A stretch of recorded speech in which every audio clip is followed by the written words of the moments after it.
저는 67세 박정숙입니다. 30년을 함께 산 며느리가 어제 집을 나갔습니다. 제 손에는 그 아이가 남기고 간 낡은 통장 하나가 들려 있습니다.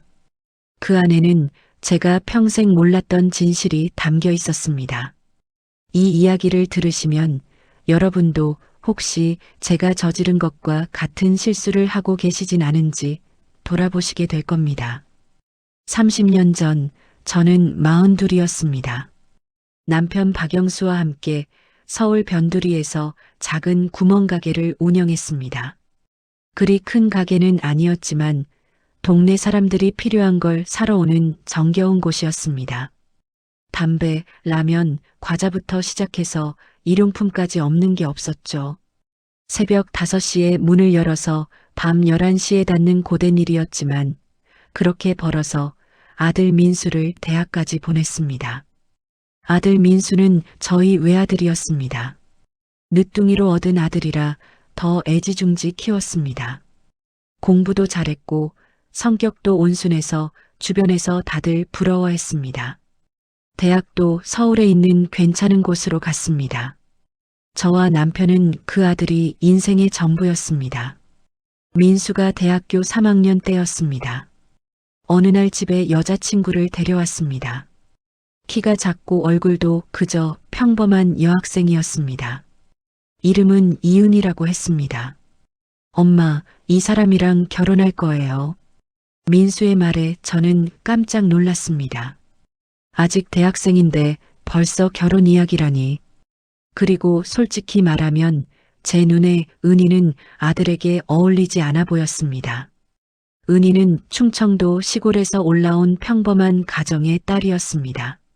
아버지는 농사를 짓고 어머니는 집안일을 했습니다.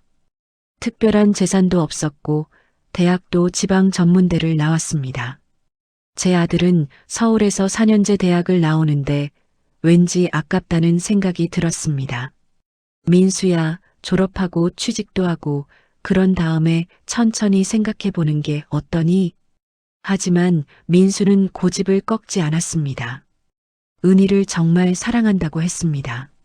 남편은 아들 뜻대로 하라고 했습니다. 저는 마지못해 동의했습니다. 결혼식은 소박하게 치렀습니다. 은희네 집에서는 변변한 혼수도 준비하지 못했습니다. 이불 몇 채와 그릇 몇 개가 전부였습니다. 요즘 신부들은 집 한 채값 되는 혼수를 가져온다는데 은희는 손에 든 게 없었습니다. 저는 속으로 한숨이 나왔지만 내색하지 않았습니다. 괜찮습니다, 어머님.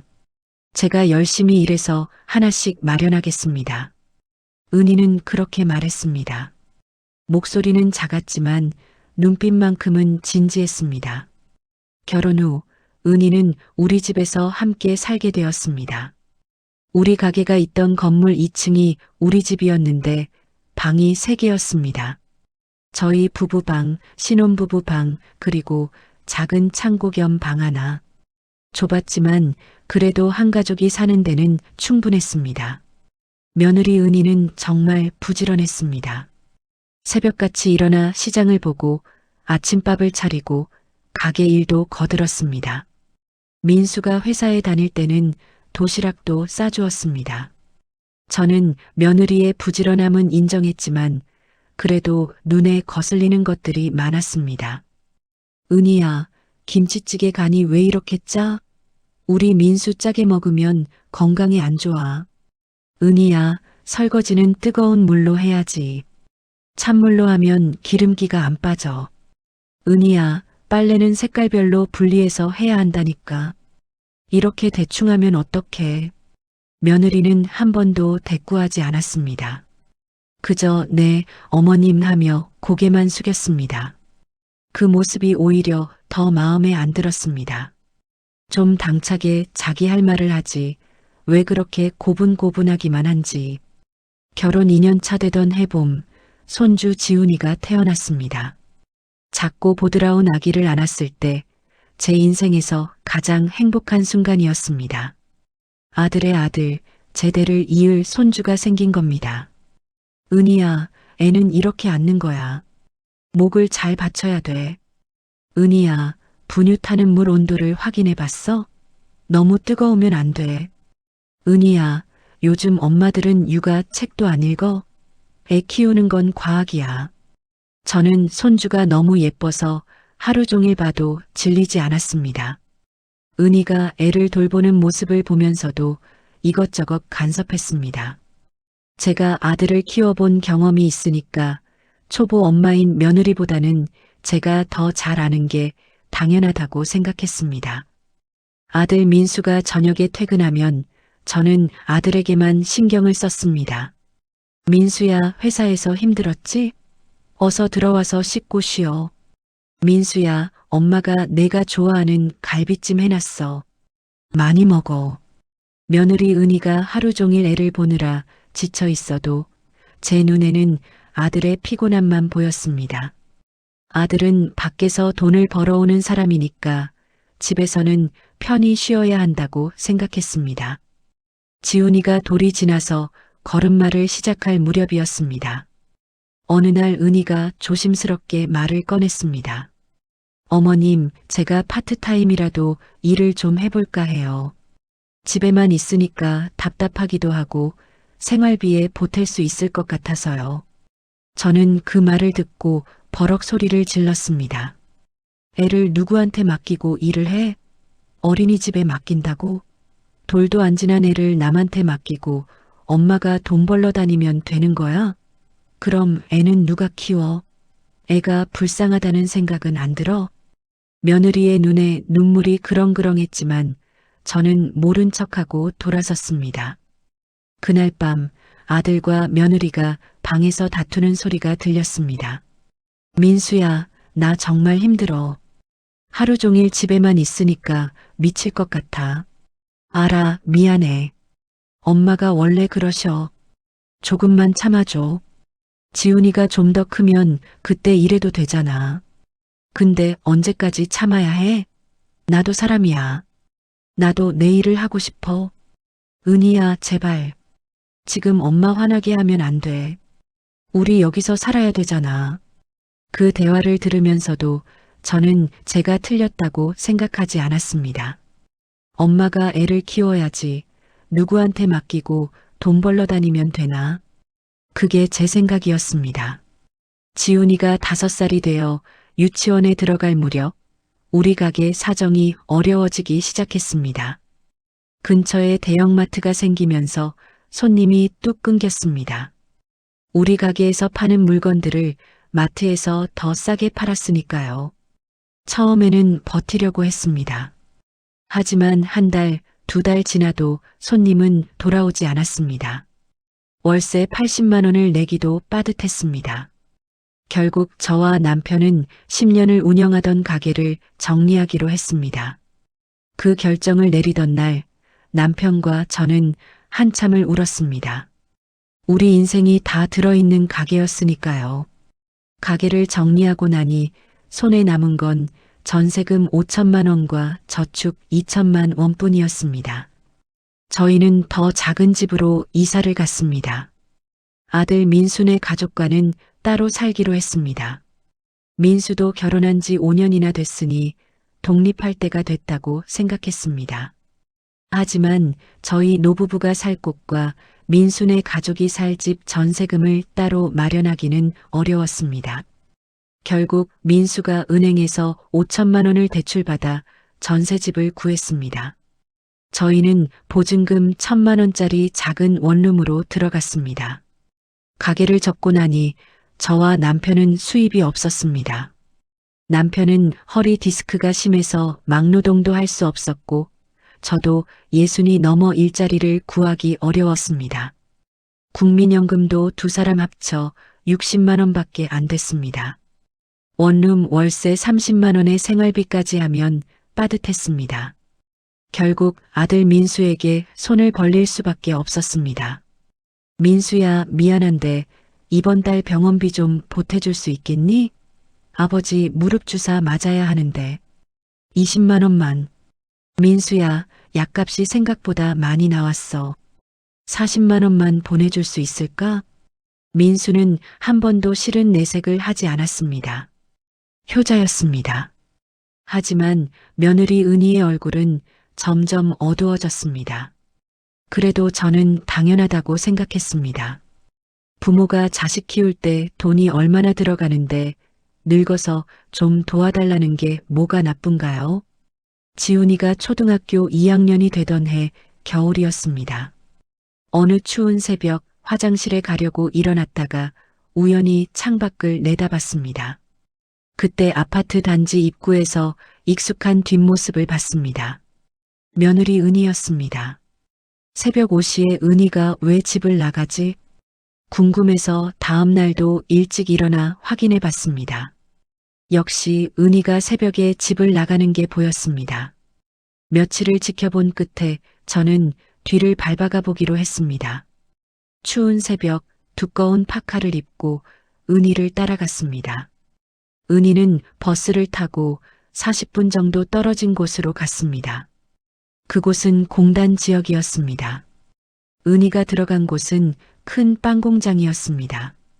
공장 입구에 새벽 보조 인력 구함, 시급 5,500원이라는 낡은 전단지가 붙어 있었습니다.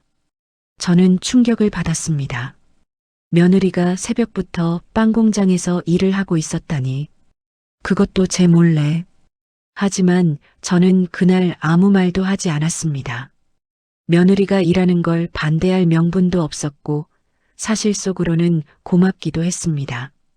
우리 생활비에 보탤 수 있으니까요. 그 후로도 은희는 매일 새벽 4시 반에 일어나 공장으로 갔습니다. 새벽 5시부터 9시까지 4시간 일하고 시급 5,500원이면 하루에 22,000원. 한 달이면 60만 원 정도 벌었을 겁니다.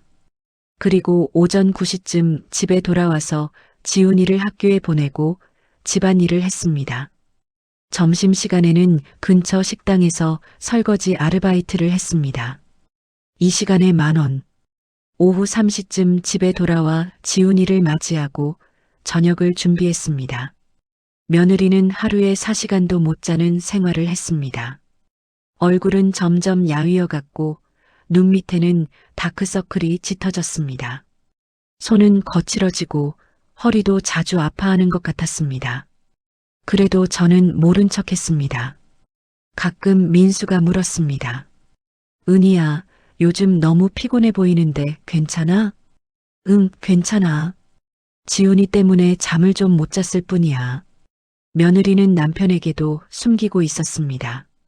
왜 숨기는지는 몰랐습니다. 아마도 시어머니인 제게 당당하게 말하기가 어려웠을 겁니다. 제가 처음에 그렇게 반대했으니까요.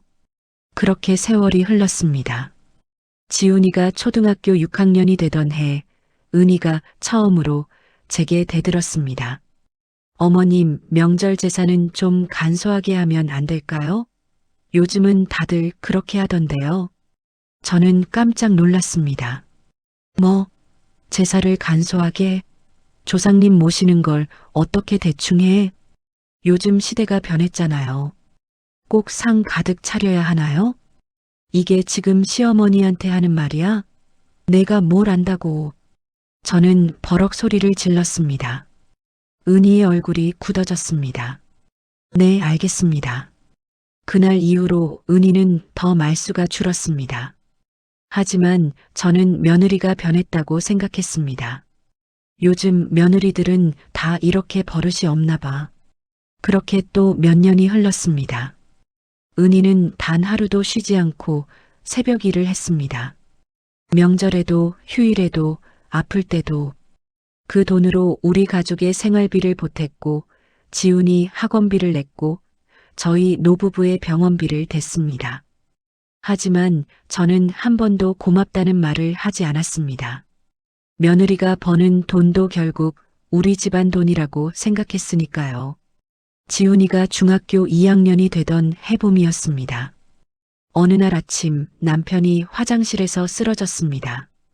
저는 비명을 지르며 119를 불렀습니다. 병원에서는 뇌경색이라고 했습니다. 다행히 골든타임 안에 도착해서 큰 후유증은 없었지만 수술이 필요하다고 했습니다. 수술비와 입원비를 합치면 3,500만 원 정도 든다고 했습니다. 저는 민수에게 전화를 걸었습니다. 민수야, 아버지가 쓰러지셨어. 빨리 병원으로 와. 민수는 회사를 조퇴하고 달려왔습니다. 은희도 함께 왔습니다. 의사 선생님의 설명을 듣고 민수는 심각한 표정을 지었습니다. 엄마, 수술비가 얼마예요? 3,500만 원 정도 든대. 민수의 얼굴이 하얗게 질렸습니다. 엄마, 저 지금 지훈이 학원비가 한 달에 100만 원이 넘고 전세 대출금 이자가 한 달에 50만 원이에요. 적금을 깨야 할 것 같은데 그것도 1,500만 원밖에 안 돼요. 저는 당황했습니다. 아들이 돈이 없다니. 그럼 어떡하지? 남편은 당장 수술을 받아야 하는데 그때 은희가 조용히 말했습니다. 제가 가지고 있는 돈이 있어요. 얼마나? 3천만 원이요. 그 순간 저와 민수는 깜짝 놀라 은희를 쳐다봤습니다.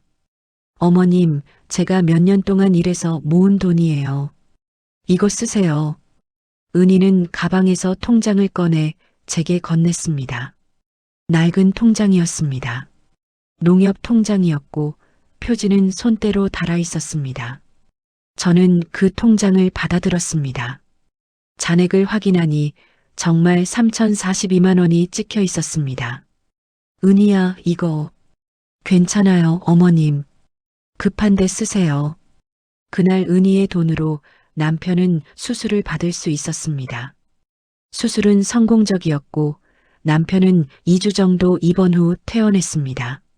하지만 저는 며느리에게 제대로 된 고마움의 표시를 하지 않았습니다.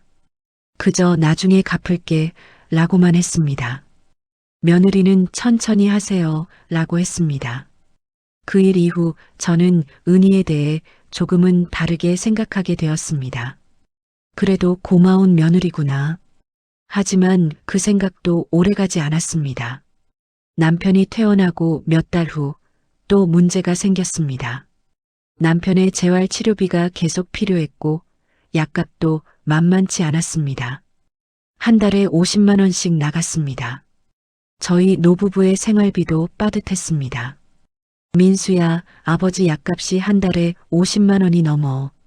좀 도와줄 수 있겠니? 엄마, 죄송한데 이번 달은 정말 어려워요. 지훈이 학원을 하나 더 보내야 해서. 결국 또 은희가 나섰습니다. 어머님, 제가 드릴게요. 은희야, 미안하다. 나중에 꼭 갚을게. 괜찮아요. 이런 일이 반복되었습니다. 필요할 때마다 은희가 돈을 댔습니다. 명절 때 제사 비용 80만 원도, 제 옷을 살 때 30만 원도, 남편 생일 때 20만 원도. 은희는 한 번도 싫은 내색을 하지 않았습니다. 하지만 은희의 얼굴은 점점 더 피곤해 보였습니다. 말수도 줄었습니다. 웃음도 사라졌습니다. 은희야, 오늘 반찬은 뭐야? 또 된장찌개야? 어제도 먹었잖아. 은희는 아무 대답도 하지 않았습니다. 은희야, 내 말 안 들려? 네. 그것뿐이었습니다. 더 이상 내 어머님이 아니라 그냥 내였습니다. 민수도 달라졌습니다. 집에 오는 시간이 점점 늦어졌습니다. 주말에도 회식이 있다며 자주 나갔습니다. 나중에 알고 보니 회식이 아니라 그냥 혼자 PC방이나 만화방에서 시간을 보내는 거였습니다. 집이 편하지 않았던 겁니다. 은희와 민수는 대화가 줄었습니다. 저녁을 먹을 때도 서로 말이 없었습니다. 지훈이만 혼자 떠들었습니다. 지훈이가 고등학교 1학년이 되던 해였습니다. 어느 날 지훈이가 울면서 집에 들어왔습니다. 할머니, 왜 그래, 지훈아? 할머니는 엄마한테 왜 그렇게 대해요? 뭐, 엄마가 얼마나 힘든지 알아요? 엄마는 하루에 4시간도 못 자요. 새벽부터 일하고, 낮에도 일하고, 그러고도 집안일 다 하고. 저는 당황했습니다. 지훈이가 알고 있었다니. 할머니는 엄마한테 고맙다는 말 한번 해본 적 있어요? 엄마가 우리 집에 돈을 얼마나 댔는데. 할아버지 수술비만 3천만 원이에요. 내가 뭘 안다고 어른이래. 전 다 알아요. 친구 엄마들은 다 여유롭게 사는데 우리 엄마만 왜 이렇게 힘들게 살아야 해요? 엄마 잘못한 거 하나도 없잖아요. 할머니가 잘못하신 거잖아요. 지훈이는 방으로 뛰어들어가 문을 쾅 닫았습니다. 그날 밤 저는 잠을 이룰 수 없었습니다. 지훈이의 말이 계속 머릿속을 맴돌았습니다. 할머니가 잘못하신 거잖아요. 그 말이 가슴에 박혔습니다. 며칠 후 가족회의가 열렸습니다. 지훈이의 대학 입학금 문제 때문이었습니다. 지훈이가 고3이 되면서 대학 등록금을 어떻게 마련할지 이야기해야 했습니다.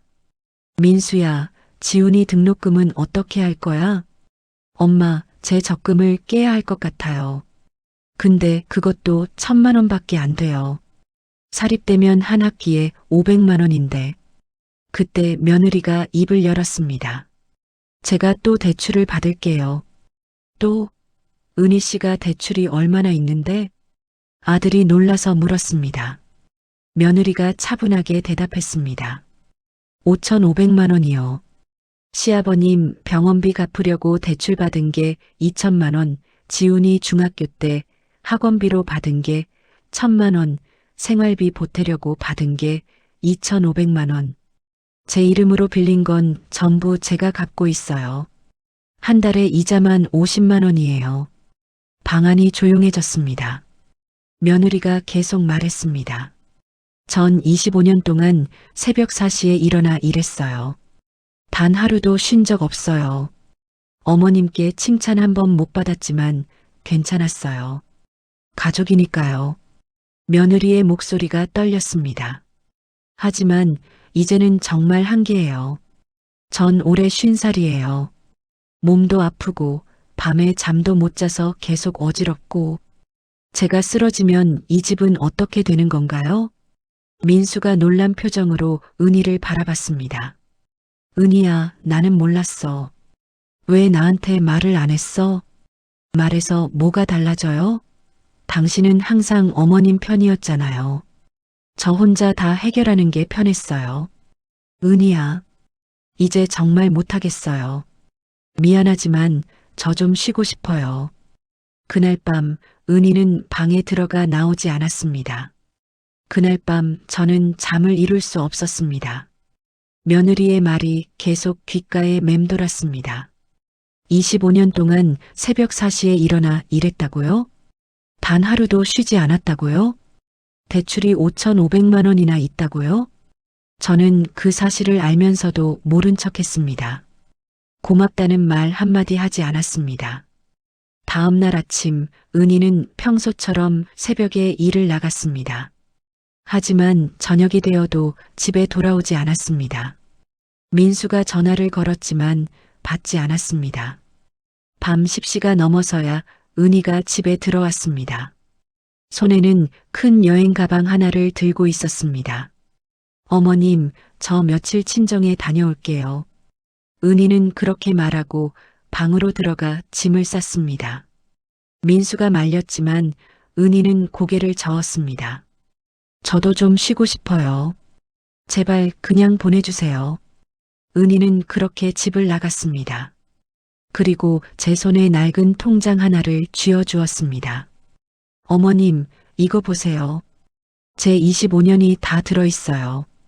저는 떨리는 손으로 통장을 받았습니다. 은희가 떠나고 나서 저는 그 통장을 열어봤습니다.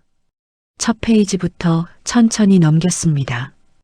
2000년 3월 15일 입금 33만 원. 새벽 빵 공장 급여였습니다. 시급 5,500원에 하루 4시간, 한 달이면 이 정도. 2000년 4월 20일 출금 50만 원.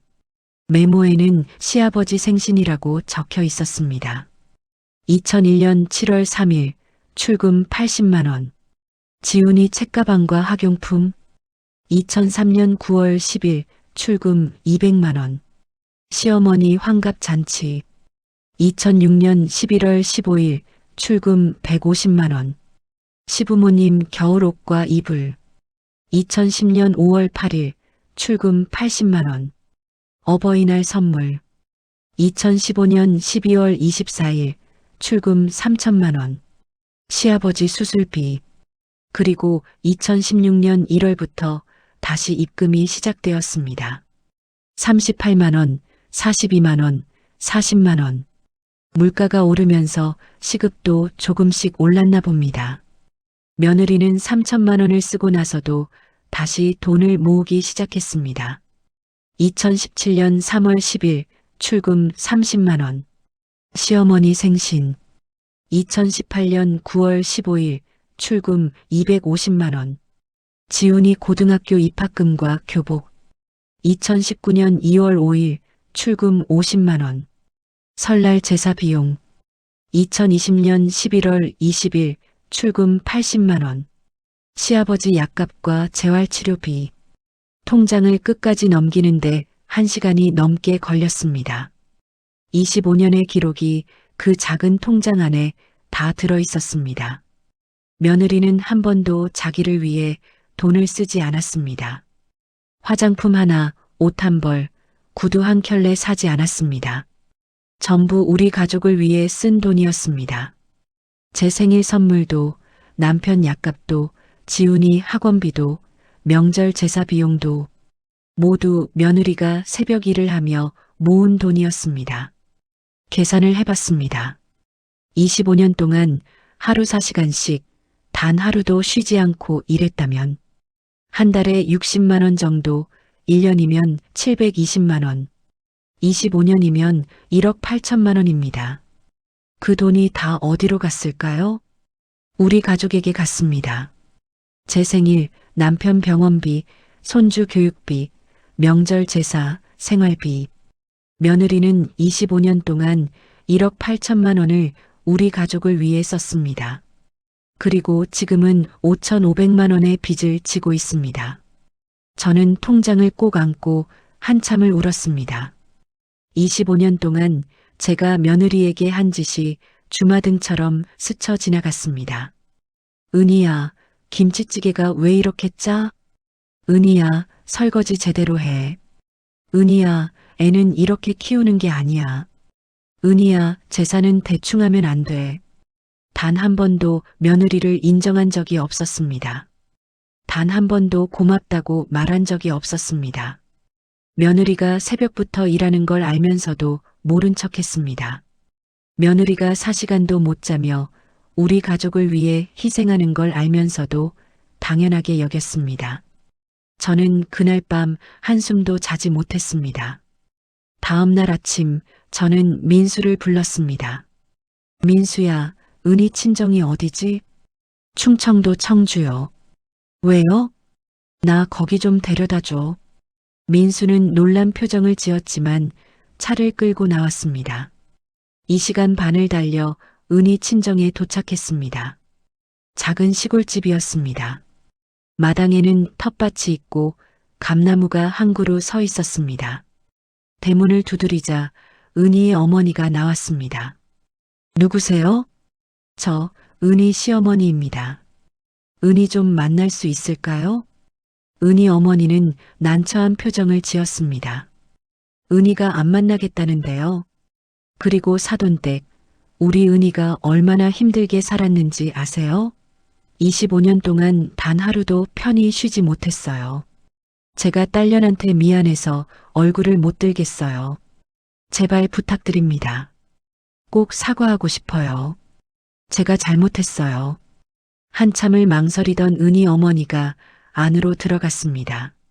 10분쯤 지나서 은희가 나왔습니다. 얼굴이 많이 부어 있었습니다. 며칠 동안 울었던 것 같았습니다. 어머님, 왜 오셨어요? 저는 무릎을 꿇었습니다. 은희야, 미안하다. 정말 미안하다. 은희가 놀라서 저를 일으켰습니다. 어머님, 왜 이러세요? 일어나세요. 동네 사람들 다 봐요. 아니야. 내가 너한테 무릎 꿇어야 마땅해.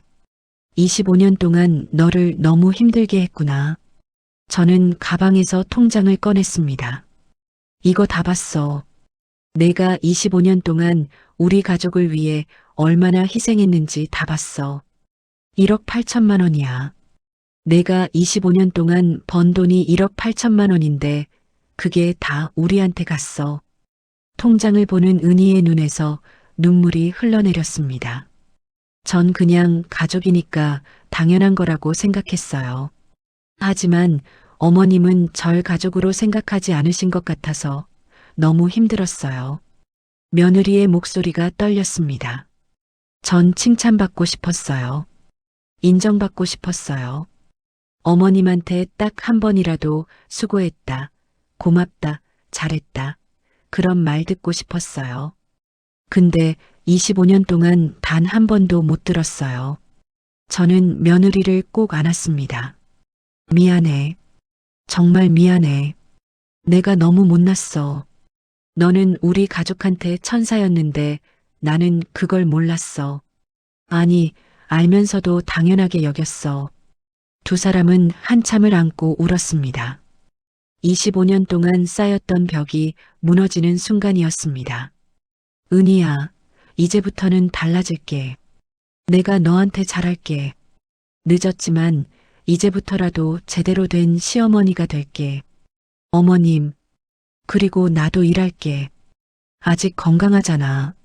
내가 일해서 내 빚을 갚을게. 5,500만 원이지? 내가 갚을게. 아니에요, 어머님. 그건 아니에요. 어머님 나이가 벌써 72이세요. 아니야. 내가 해야 돼. 너 혼자 다 짊어지게 할 순 없어. 내가 빚을 만든 거니까 내가 갚아야지. 그날 은희는 집으로 돌아왔습니다. 그리고 그날부터 우리 가족은 달라졌습니다. 저는 근처 마트에서 계산 아르바이트를 시작했습니다. 72의 나이에 일을 시작하니 힘들었습니다. 하루 4시간, 일주일에 5일 일했습니다. 한 달에 100만 원 정도 벌었습니다. 나이가 많아서 힘들었지만 며느리가 25년 동안 한 일에 비하면 아무것도 아니었습니다. 남편도 건강이 좀 나아지자 아파트 재활용 수거 일을 시작했습니다. 한 달에 80만 원 정도 벌었습니다. 저희가 번 돈으로 조금씩이지만 은희의 빚을 갚아나갔습니다. 그리고 저는 달라졌습니다. 은희야, 오늘은 내가 밥할게. 너 좀 쉬어. 은희야, 청소는 내가 할게. 넌 새벽 일 하느라 피곤하잖아. 은희야, 고마워. 내가 있어서 우리 가족이 이렇게 잘 살 수 있는 거야. 은희야, 너 오늘 참 예뻐 보인다. 화장했니? 처음에 은희는 어색해했습니다. 하지만 점점 표정이 밝아졌습니다. 웃음도 돌아왔습니다. 어느 날 저녁 은희가 저를 불렀습니다. 어머님, 저 이제 새벽 일 그만두려고요. 저는 깜짝 놀랐습니다. 빚은 어떡하려고? 빚은 천천히 갚을게요. 이제는 제 건강도 돌봐야 할 것 같아요. 병원에 갔더니 혈압도 높고 당뇨도 있대요. 그리고 어머님이랑 같이 시장도 가고 차도 마시고 그러고 싶어요.